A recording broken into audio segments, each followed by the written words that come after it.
What makes people betray their homeland? Money, politics, or perhaps an attempt to go against the system? Whatever the answer, there were many traitors in the 90s, especially in the United States and the USSR. The Cold War, which effectively divided the world into two warring parts, sparked spy games and wars that often ended in catastrophic consequences. This is the story of one such game. The story of a man named Aldrich Ames. In Russia, he is considered one of the most valuable recruited agents. In the United States, he is regarded as one of the greatest traitors in history. Aldrich Ames was a CIA analyst. He wasn't a very good recruiter, as people in his position usually are, but he was a good analyst. He had to put everything together and formulate it. The problem was that he used this skill to collect fragments of information, assemble them into a single puzzle, and hand it over to the Russians. Aldrich Ames was drawn to work for American intelligence because of his knowledge of Russian. Since 1962, he had been helping CIA officers in the analytical department. The job wasn't very promising. No one considered him someone capable of anything more. However, his diligent work eventually caught the attention of the agency's leadership. His first foreign business trip was to Turkey, Ankara. There, he was tasked with searching for and recruiting Soviet agents at the embassy. But as expected, he failed to complete the mission. Ames lacked the skills and experience needed for such work. He was an unremarkable, tall, and thin man. He dressed poorly, wearing wrinkled shirts.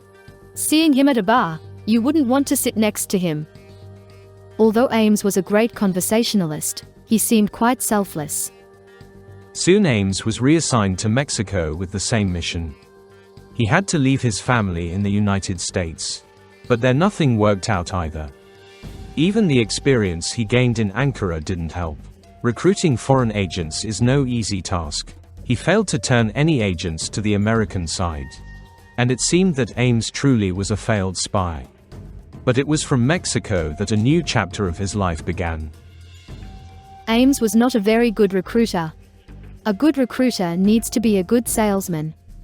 He must be able to turn things around in such a way that the person he is trying to recruit would agree to entrust his own life. But Ames didn't look like someone you could trust with your life. Due to a lack of progress at work and failed recruitments of Soviet agents, Ames began to struggle with alcohol abuse. Problems with alcohol have already almost put an end to his career at the CIA. If it weren't for her, a woman named Rosario Dupuy, a diplomat from the Colombian embassy, over time their acquaintance would turn into a love story that would bring serious changes to Ames' life. On one hand, he would become a successful agent, one whom the Russians would call one of the most valuable in their entire history of recruitment. On the other, he would become a distracted, love-struck man, whose love for money would lead him straight into the hands of the FBI. He met Rosario there, a Colombian diplomat, an attractive, dark-haired, single woman.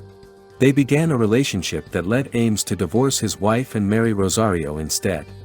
He was transferred back to the United States from Mexico. His knowledge of Russian and excellent analytical skills allowed him to head the department responsible for countering the Soviet Union. At that time, during the height of the Cold War, it was one of the most elite units in the CIA. Ames led a department that represented U.S. interests, so to speak, in the international arena of covert operations. The mission remained the same, to recruit Soviet agents. However, the specifics were somewhat different.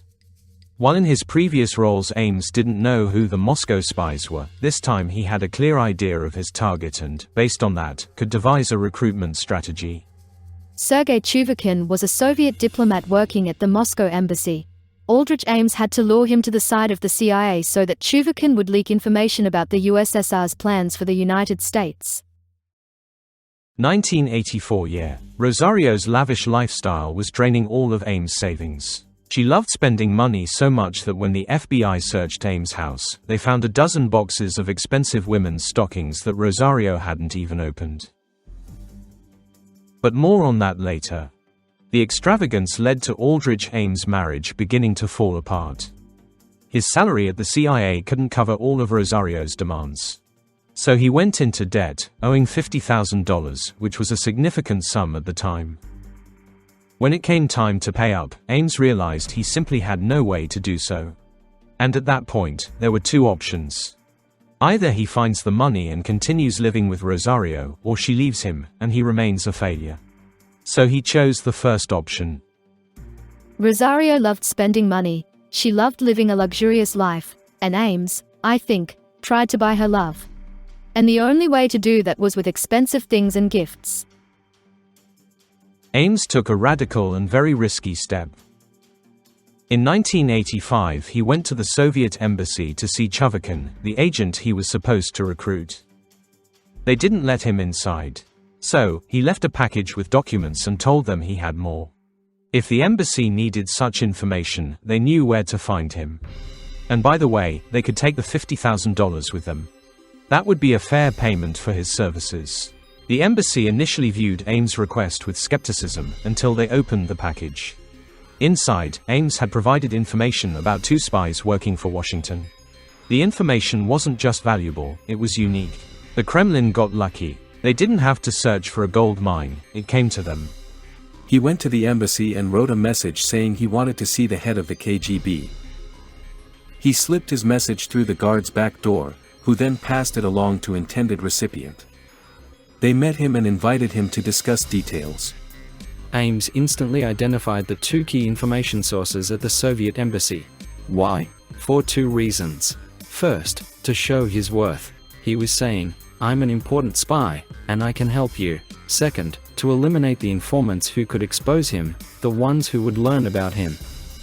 And he decided to coldly remove them. One of the people Aldrich Ames betrayed was Vladimir Potashov. The Soviet security forces quickly arrested him and interrogated him for nearly 100 days. It was clear that torture was involved. He survived despite enduring hell. He was exiled to Siberia, where he lost several dozen kilograms and all of his teeth. However, recovery was possible. Unlike another agent, Adolf Tolkachev, he was arrested right on the street, in front of everyone. They twisted his arms and head to prevent him from swallowing a cyanide capsule. Along with him, they arrested his supervisor, Tolkachev. However, due to diplomatic pressure, he was released and expelled from Moscow. As for Tolkachev, he was executed. They were interrogated, then taken to one of the rooms. Forced to kneel, a gun was placed against the back of their heads, and the trigger was pulled.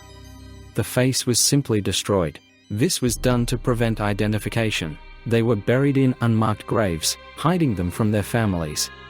Dmitro Polyakov was also a victim of Aldrich Ames' information leak. He was executed. In total, he betrayed more than 20 double agents working for Washington. The KGB caught almost all of them. 10 were executed, one took his own life. The rest either served prison sentences or escaped to the United States. Right after Ames began leaking information in '85, we were plunged into darkness. We had no idea what the Soviets were thinking or what they were doing, because we lost all our intelligence sources. Money kept flowing to Ames, while the Soviet agents were executing one double agent after another. It was a time when agents weren't re-recruited, they were first interrogated, beaten for information, and then brutally dealt with, showing the consequences to anyone who might consider betraying their country in the future. Interestingly, such practices were only seen in the USSR. In civilized countries, double agents were sent to prison. Executions were rare. In any case, besides the agents Ames betrayed, he also leaked information to the Soviets not only about the CIA but also the FBI. Ames cornered the American agencies, as Moscow's counterintelligence and special services were effectively catching American spies and sending their own in return. Meanwhile, Aldrich Ames basked in luxury. He thought it would be a one-time act to satisfy Rosario's needs. But the money was too easy. Ames was already hooked. His ego played a role here. At the CIA, he had achieved practically nothing during his entire career. But with the Russians, it was the opposite. They repeatedly told him how valuable he was. They gave him, or at least promised, more than $4 million. That's a huge amount, especially for a government employee. It's a lot for anyone. The CIA could not ignore the deaths of their own agents, failed operations, and the information leaks. Someone in their ranks was a rat. Although the CIA could not believe it. By that time, the agency was considered one of the most effective in the United States. Moreover, the agency's employees underwent polygraph testing. However, researchers are divided on this. Some believe that Ames learned how to expertly deceive the polygraph, while others say he never underwent one at all. Nevertheless, the fact remains, a traitor had to be found. In 1991, the CIA set up a special commission to investigate the information leak. A list of 198 people was created. It included everyone who, even theoretically, had access to the information the Soviets already knew. Through the process of elimination, the list was narrowed down to just 3 individuals. And among those names was Aldrich Ames. Initially, his candidacy was immediately dismissed. He was known as a quiet, not particularly successful employee. And besides, how could he have single-handedly brought one of the world's most powerful agencies to its knees? As it turned out, he could. And his carelessness was what ultimately doomed him. Aldrich Ames suspected that he was being watched. He knew that agents had started digging into his activities, but he didn't try to run. In his mind, disappearing would confirm his cooperation with the Russians. He decided not to give them any reason to tighten their surveillance. Hundreds of thousands of dollars in his pockets drastically changed Aldrich Ames' life. He bought a house, a brand new Jaguar, wore expensive Italian suits, and frequently visited luxury salons. This was a side of him that he had never shown before. The drastic change in his image, behavior, and lifestyle raised suspicions at the CIA. First of all, Ames' salary didn't match his spending. Second, he had completely changed in a very short period of time. The FBI got involved in the investigation, thoroughly examining every square inch of his financial history. Several times a month, about $9,900 would be deposited into his account. Ames claimed it was from Rosario's late father, and that now his money was coming in multiple installments every month. The amount was precisely that, because according to the law, deposits under $10,000 don't have to be reported. There was, however, one but. The FBI traced these payments and found that the money only appeared when Ames met with Russian diplomat Chovakin. And that's where he got caught. All that remained was to find the evidence, and Ames could be arrested. I owed a debt to the agents who gave their lives. I had a personal motive. From a professional point of view, the person who did this tied the hands of the CIA. Ames committed a terrible crime, so I felt it was my duty to find him. Ames suspected nothing. He continued living his lavish lifestyle. Meanwhile, the FBI had covered the area around his house with cameras. Inside, they set up listening devices. The picture was becoming clearer, but there was still no solid proof. Ames was being cautious. Without irrefutable evidence, bringing him to justice was impossible. At best, Ames would sue the agency. At worst, he would flee to Moscow. So, the agents devised a brilliant plan.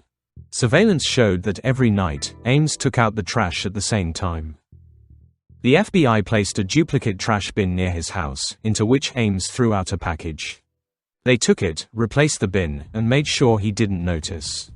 It was a fortunate find. That evening, Ames took out the trash for the last time. It was a stroke of luck. The guys from the surveillance team found pieces of notepaper, each about a few square centimeters in size. It had been torn into 9 parts. They found 8 of them. They pieced it together and read the message. He was writing to the Russians, requesting a meeting in Bogota, Colombia. To prevent him from leaving, they called him to the CIA headquarters, supposedly for an urgent assignment. Ames, unaware, got into his car and drove to work. But that was the last time he would ever drive his expensive Jaguar.